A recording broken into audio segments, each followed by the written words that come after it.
I just got off work. I had to work in Pensacola today at my job, so I had a little traveling to do back at home. But overall, I had a blessed day.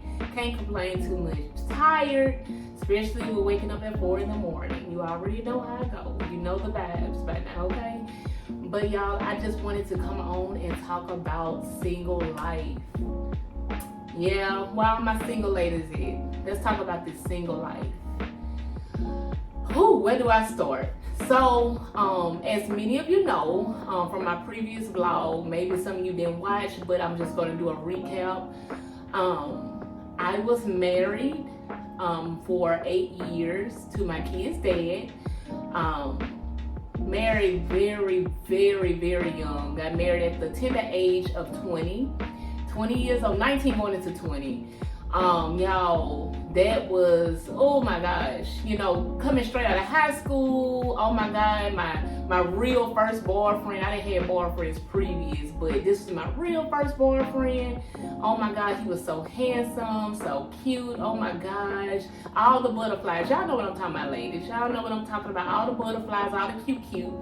And so, get into this, you know, relationship or whatever. So months into the relationship, you know, unknowingly, I found out I was pregnant with my first child, my oldest child, Landon. He's now 12 years old. But at that time, I found out I was pregnant with him. Oh my gosh, you know, panicked a little bit because first and foremost, I didn't know how my parents was going to react. That was my biggest concern more than anybody else, my parents. I was like, oh my God, how my mama going to react? How my daddy going to react? Whew. My mama really didn't surprise me because my mama, you know, she was very emotional. She was disappointed, but she still loved me. She still cared for me. But my daddy is who surprised me. My daddy, oh my God, y'all, he was such a big teddy bear. He loved on me, and he almost mirrored the way Jesus loved the church. I can only imagine. Almost just loved me to life, gave me a big hug, just embraced me. So anyway, fast forward from that. End up getting engaged. My kid's dad proposed to me. We were still so young, 20. I was 20, he was 21. Proposed to me, and then I remember, guys, like my dad asked me. He asked me. I was in his room, and he asked me. He said, "Are you sure you ready for this?" And I was like, Daddy, yeah. I said, he was like, "You consulted God about this?" I was like, yes. But you know me, young, baby, I'm just ready to be under my man. Oh my God, this gonna be good right here. I'm talking about we gonna be riding on flowers, sunshine, roses. It's gonna be, oh my God, this is gonna be beautiful. Y'all, so get into this life, married. So, young-minded. A lot of things I didn't know. A lot of things I wasn't ready for. A lot of things that, you know, I couldn't even prepare for. A lot of things my mom and my dad taught me. They prepared me for life. But a lot of things that I thought I knew or needed to be as a wife, should I say, I wasn't prepared for. I won't even talk about him so much. I would just talk about me. Even now, even being in a more mature mindset, because a lot of things I blamed on him in the past. But how many of you know that we can take blame and we can take responsibility for ourselves and say, yeah, I wasn't all right either. I did some things. I was immature in that too. And that's how I was. I was immature in a lot of areas, man.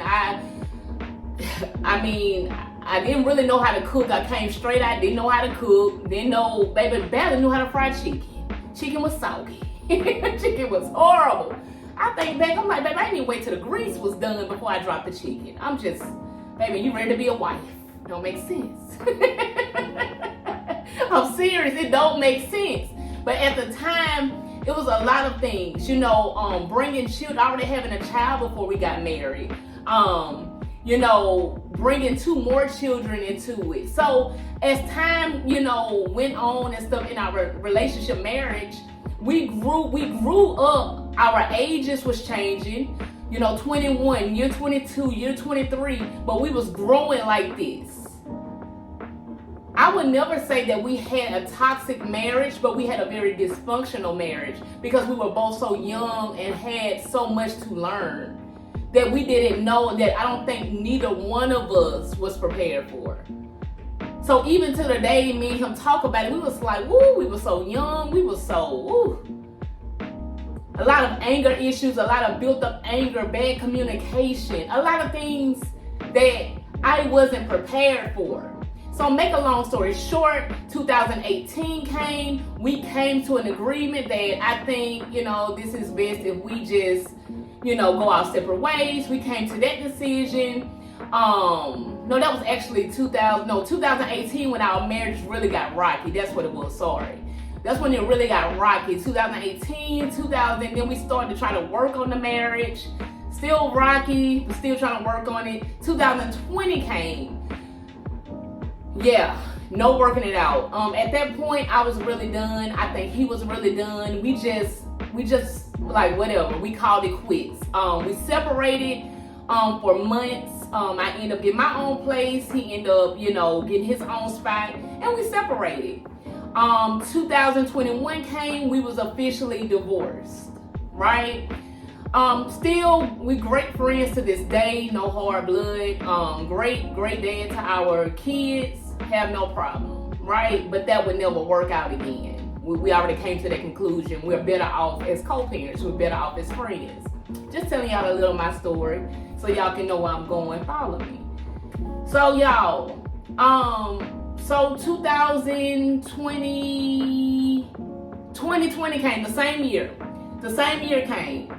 And so, I met this guy, great guy.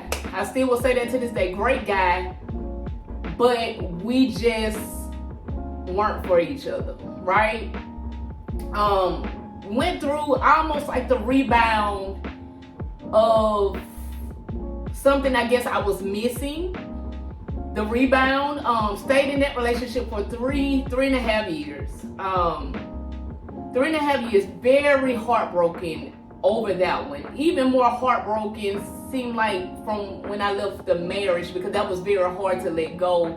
This person, I felt like I had such a bond with, such a connection with that I didn't have in my marriage, right?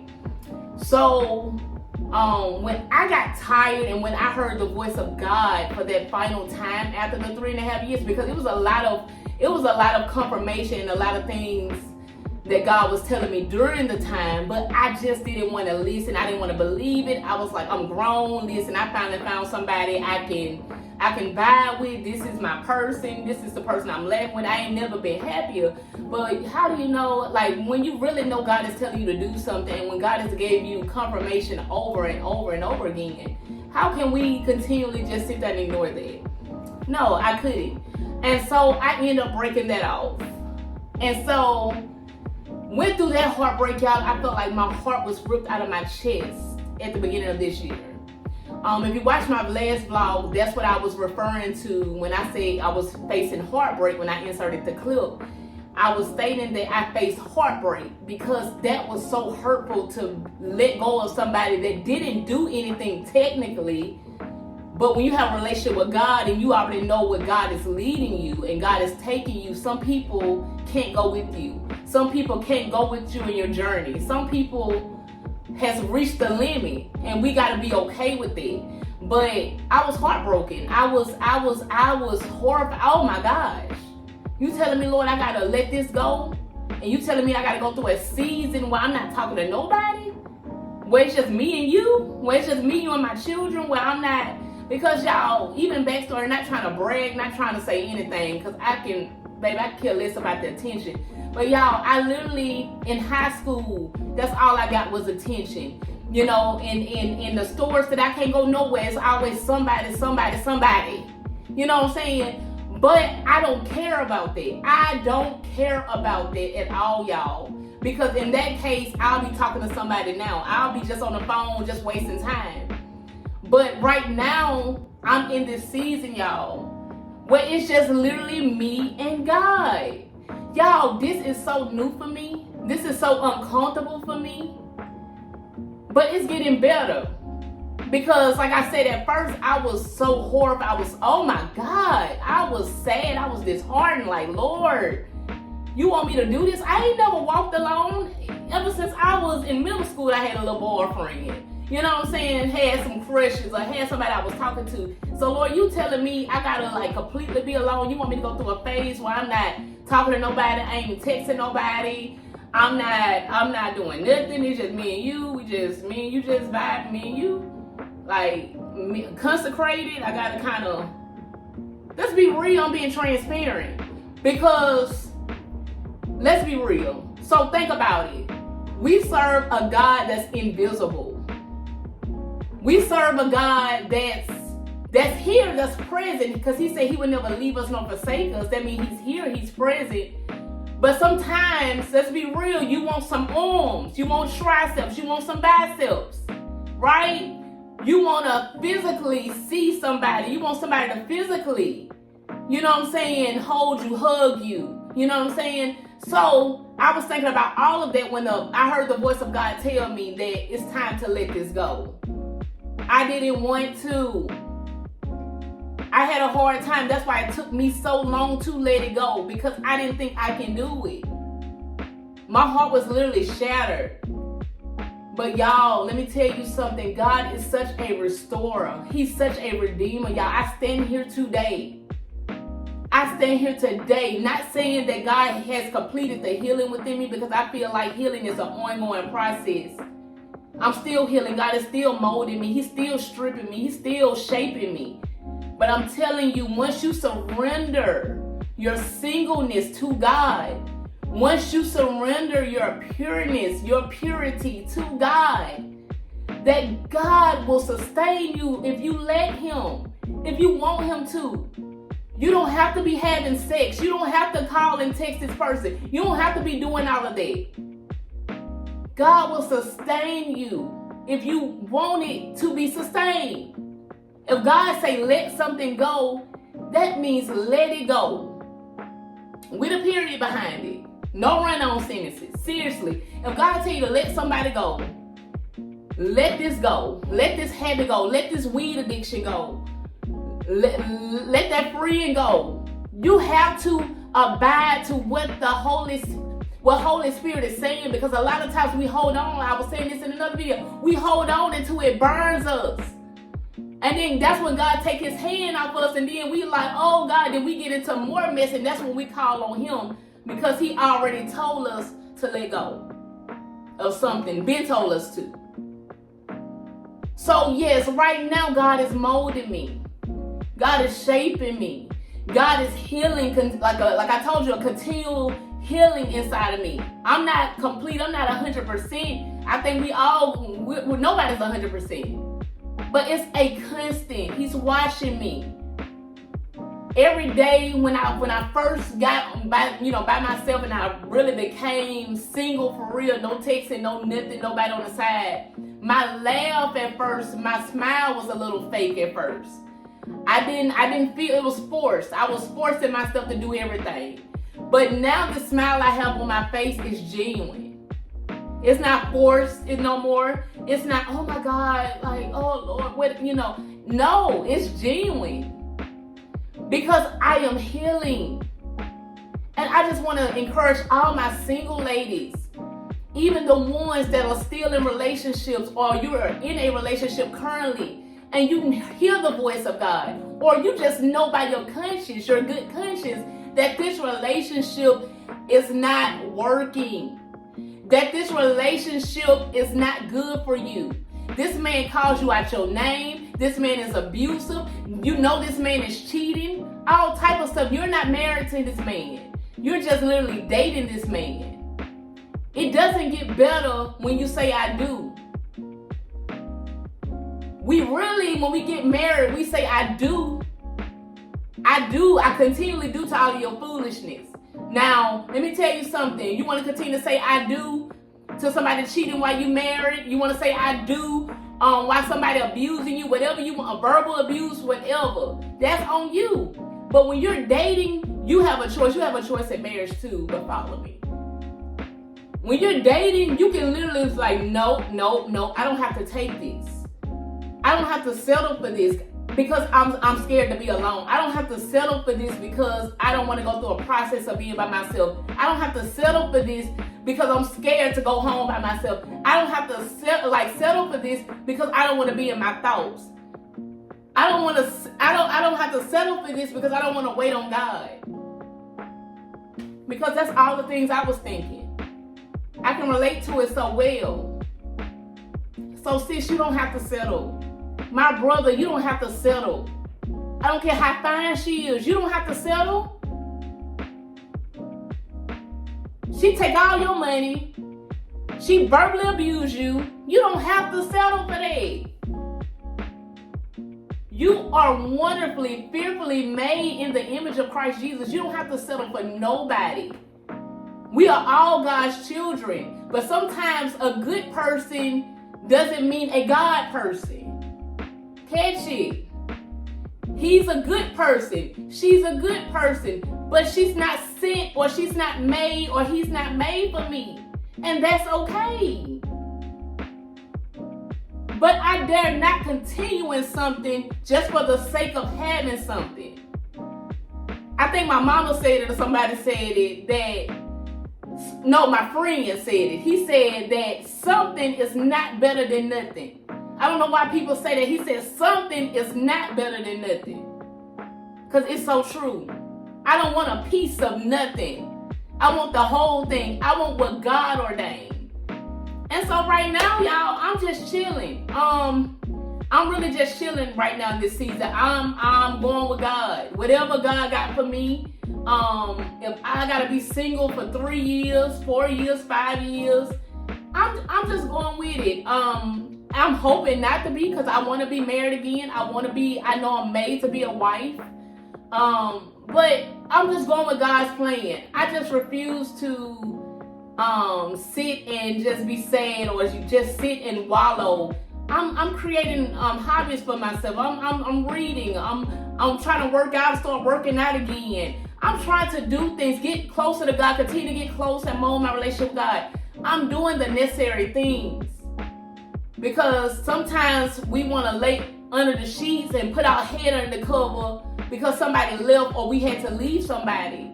But not knowing that what God has for me will not pass me by. If God is telling me to let something go, to release something, he has greater for me.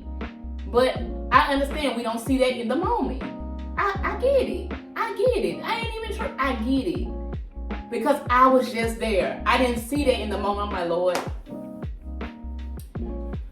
I don't care about the greater. I just want the now. Because the now, the self-gratification feels amazing. I don't care about the later. I don't care about the plans, the hope that you have for me in the future. I just want the now. I don't want to go through the process. I was telling my sister this morning that distance between the promise, the process and the promise, that road, woo, we don't want to walk that road with that process. We want to just skip to the promise, but we don't want to walk the road. We don't want to go through the healing. We don't want to go through nothing to get to the promise. We just want the promise. But how many of you know that you can't appreciate the promise without going through the process? I had to learn that I can't appreciate when I get the promise without actually doing the hard work. That's just like you really can't appreciate having a nice body, or it hits different when you know you've been at the gym them 8 months and you worked out real good. I'm talking about worked out, ate right, you was disciplined. And somebody compliments you and say, girl, you look good, what you been doing? It feels good to know that you took the road, although in the moment, the process, the time that you had to do it was horrible. It was tough. But it feels good knowing that, looking back at your heart, right, like, girl, I was just at the gym, girl. I was just working, eating better. I just changed my diet a little bit. It feels good, like, okay. And then, you know what I'm saying? But a lot of times, not to nobody that had BBL or anything else, but sometimes that's what we want. We want to just sit on the table, let somebody cut us open, or whatever the case may be, or we just want the easy way, the easy fix. We don't want to go through that process. We don't want to go through the process to get to the promise. Who do? But at the same time, I'm just learning to enjoy Kelsey. I'm learning about Kelsey during this time. I'm learning about what Kelsey likes, what Kelsey like to do. What is mine? You know what I'm saying? Who am I without somebody? Who am I without somebody? What do I like without having somebody? And that's what I'm learning in this season. So I just want to encourage you that just because you're single, just because, you don't have nobody, don't make you less than. I heard a phrase that said, being single won't kill you, but being married won't heal you. I love how Paul said, and I think this was Paul, correct me if I'm wrong, about having godly contentment. Because y'all, I noticed no matter what season that we find ourselves, we always want the other season. Like I talk to my little sister sometimes. She reflect back a lot of times because she loved her kids, but she reflect back a lot of times when she didn't have any kids. How much easier it was, and she prayed for the kids that she have now. But just like the single person, pray for a husband, but the married person, like, oh my God. I bet you're looking at the single person like, I bet you feel so good not to have nobody. We always want, or I bet you feel so good not to cook for nobody. We always want what we don't have. We always want what we don't have. It's never enough. That's why godly contentment is great gain. Godly contentment is great gain. And so y'all, I just want to encourage y'all just to have godly contentment, sis. Have godly contentment, brother. Just have godly contentment. Don't worry about trying to get to the next phase. God knows when to release that thing. He knows when you're ready for the promise. He knows. So don't worry about all of that. Don't worry about when I'm gonna leave this season. Enjoy the season you in now. If it's sunshine in your season that you in now, enjoy the sun. If it's raining in the season that you're in now, enjoy the rain. If leaves are falling in the season that you're in now, look at the leaves and enjoy them. What I'm saying is embrace it. And say that this season will change for me one day. That when I get into the next season, I don't want to look back and say, dang, what could I have learned more in the last season? I was rushing to get to where I am now. That's always a lesson in where we are now. But y'all, I'm done. I love y'all. My single sisters, my single brothers, I love y'all. Just know that you're not by yourself. Just know that because I put on a smile and I'm doing this, I get lonely sometimes. This gets hard sometimes doing it by myself. It gets hard, but I know literally.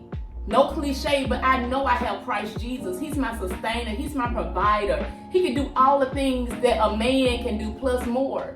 He's my comforter. He's the lover of my soul. So he sends me love letters, baby. I got love letters, and that's in my word. He got me a whole book of love letters. Okay, read the text messages over and over until you understand. You hear me? But yeah, I love y'all so much. I'm gonna wrap this up, y'all. I can go on and on, but I love y'all so much. Thank you for tuning in today. Remember to like, share, subscribe, tell a friend and tell a friend. Tell somebody about your testimony to make sure that somebody knows Jesus, that somebody is blessed by your testimony, and that someone sees Jesus through you. I love y'all so much. Make sure y'all live in purpose, on purpose. This is your girl, Kels. I'll see y'all next time. Bye.